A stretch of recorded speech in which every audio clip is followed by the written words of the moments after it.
Hi, Scary Recaps here. Today, I'm going to explain the movie Honeymoon from 2014.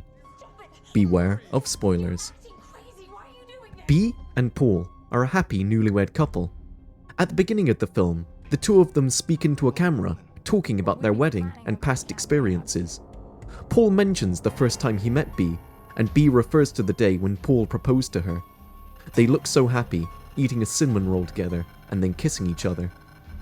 After the wedding, Bea and Paul drive on a remote road and reach a cabin deep in the woods, where they intend to spend their honeymoon. The house belongs to Bea's family, and once inside, Bea gives Paul a little tour. She shows him an old television set in the living room, a microwave, and a coal oven in the kitchen, and the bear room, where a bear hide covers one of the walls. Eventually, the couple ends up in the woods room, having a window that faces the woods, where they have an intimate moment together. Later that night, a bright light falls on them through the window. In the morning, Bea wakes Paul up by teasing him with a decorative duck that is fake and hollow. As a child, she used to hide things in there, and she discovers a small piece of paper that reads, "Dear ducks, my name is Mallard P. Quack. I am not a real duck. Stay away." They both laugh and go to the kitchen to make breakfast. Paul mentions something about Bea getting some rest from last night, implying that he might want kids with her, and Bea leaves, obviously bothered. She sits in the living room and Paul goes to her. Bea tells him that she doesn't know if she is ready to have a baby. Paul comforts her by telling her that they have plenty of time to talk about such matters, and the two of them hug. Afterwards, Paul examines the bear hide, and Bea tells him that her father killed that bear a long while ago. Paul is impressed, and Bea asks him if he has ever killed anything. Paul replies, "Rats," and Bea asks if he has ever used his bare hands to kill anything. Paul says no, and Bea admits that when she was younger, she used to kill baby frogs in order to catch fish. Later on, the couple goes for a boat ride in the lake. They drop anchor in the middle of the lake and tease one another. They keep fooling around until noon, when they decide to go to a nearby restaurant to have something to eat. There they meet Will, an old childhood friend of Bea's.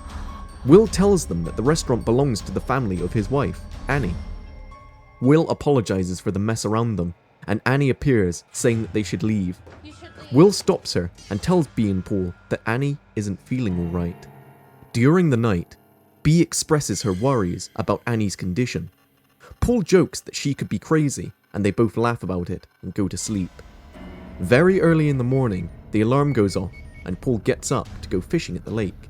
On his way out, however, he accidentally drops his bait box and notices that the alarm has gone off sooner than anticipated. He returns to bed, but Bea isn't there. He searches the house for her and discovers that the kitchen exterior door has been left open. Paul goes outside, calling for his wife. He follows a trail in the woods, lined with lanterns, but Bea is nowhere to be found. Walking further into the woods, Paul eventually discovers Bea standing naked in a small clearing. He touches her, and Bea screams as if startled. Paul takes Bea back to the house and asks her what has happened. Bea says that she must have been sleepwalking and that she feels fine, but Paul can't stop checking on her. The next day, Paul is worried, noticing that Bea is forgetting things. The couple goes for a boat ride, paddling along the shore. Paul watches as Bea is exhibiting some strange behavior after her nocturnal episode. He chats with her, and Bea says that she is feeling tired from the wedding and the trip. Paul kisses her and discovers strange marks on her thighs. Bea says that they are mosquito bites and goes to have a nap. Paul is so worried he goes to the woods to search for anything that might shed some light on this weird situation. He discovers her nightgown torn to shreds and covered in what appears to be saliva. Paul sees an odd footprint on the ground next to the gown. Paul returns to the house and finds Bea talking to herself in the mirror, saying that she is not feeling right. That night, Paul lights a campfire and eats marshmallows with Bea. They go to the house and play dice. Afterwards, they start kissing, and Bea says that she is having a terrible headache. Paul asks her then if she is trying not to have sex with him. He tells her that she feels distant and different, and Bea goes to perform oral sex on him. Paul feels that this isn't going to work out, and asks her to put on her special honeymoon nightgown. B, however, snaps and says that she can't do it. She seems confused, and Paul leaves her alone. In the night, Paul stays awake, keeping a close watch on his wife. He notices a bright light shining through the window and gets up. He arms himself with a rifle and goes outside. A shadow moves, and Paul is alarmed. He shoots a warning shot to scare away anything that might be lurking around the house. B wakes up, and Paul goes inside. He tells her that someone is playing a game on them, flashing strange lights and stalking them during the night. Paul shows B's nightgown and asks her why she lied to him.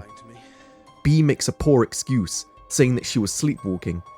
Paul suspects that Will has been watching them the whole time, and that he and B met secretly in the woods the other night. B says that Paul is getting ridiculous with his accusations, but Paul insists. Paul and B spend the night in separate rooms, unable to sleep. In the morning, Paul sees that the marks on B's legs have gotten worse. Although Paul and B look estranged, they go fishing together on the boat. Paul says that he wants to leave, and B tries to change his mind. As they get closer, Paul discovers that B is bleeding, even though she is not on her period. The couple promptly returns to the house, and Paul starts to lose it. He goes to the restaurant to have a talk with Will, but instead finds Annie. Paul sees that Annie has the same strange wounds on her thighs and asks where Will is. Annie replies that Will is hiding and tells him that no one is safe. She warns them to stay away, or else they are going to hurt him, and Paul is dumbfounded. Before he leaves, Paul finds Will's hat covered in blood, despite the fact that Will has stated he never takes off his hat. Paul enters the restaurant and looks at various pieces of footage on Will's computer. In one of them, he sees Annie leaving the restaurant and following the bright light into the woods. Paul has a look at the notes on the wall in Will's office. He takes one with dribble on it and reads something that looks almost identical with what B was writing earlier in her notebook. A human figure is watching Paul through the window. Paul leaves the restaurant and returns to the cabin. He takes B's notebook and compares the writing with the note from Will's office. He confirms that they're the same. Paul asks B who she really is, and B goes on to repeat the things she has written in her notebook. Paul is so confused he doesn't know what to believe. He asks B why she is writing these things, and asks her what has happened. Paul tells B about Will, and she says that she wants to protect him.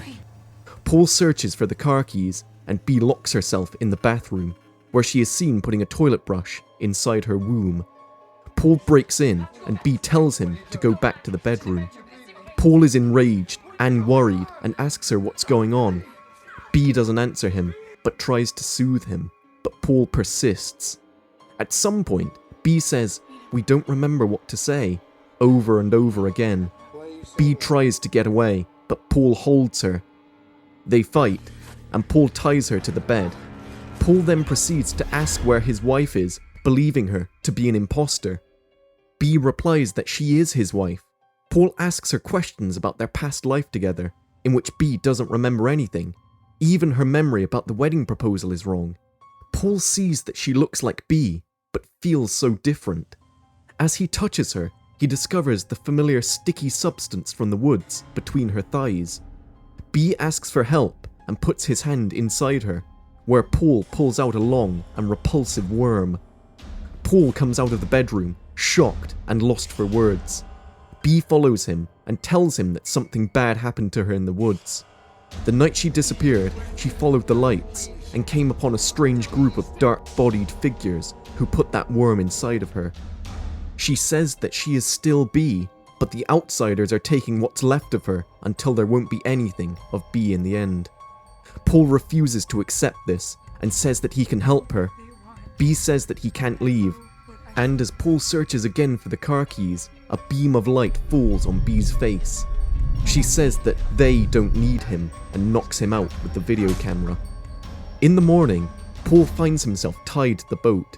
He asks B to untie him, but she says that she is going to hide him underwater so that the outsiders won't find him. She fastens the anchor to his legs and tosses it in the water. Paul struggles and begs for her to stop, but B throws him overboard. At the end, a slowly transforming B watches indifferently her wedding video. The strange light shines on her and she gets up and follows it. She opens the door and sees Annie in a similar state, waiting for her outside. The two women walk off together into the woods, approaching the light and the sinister dark figures.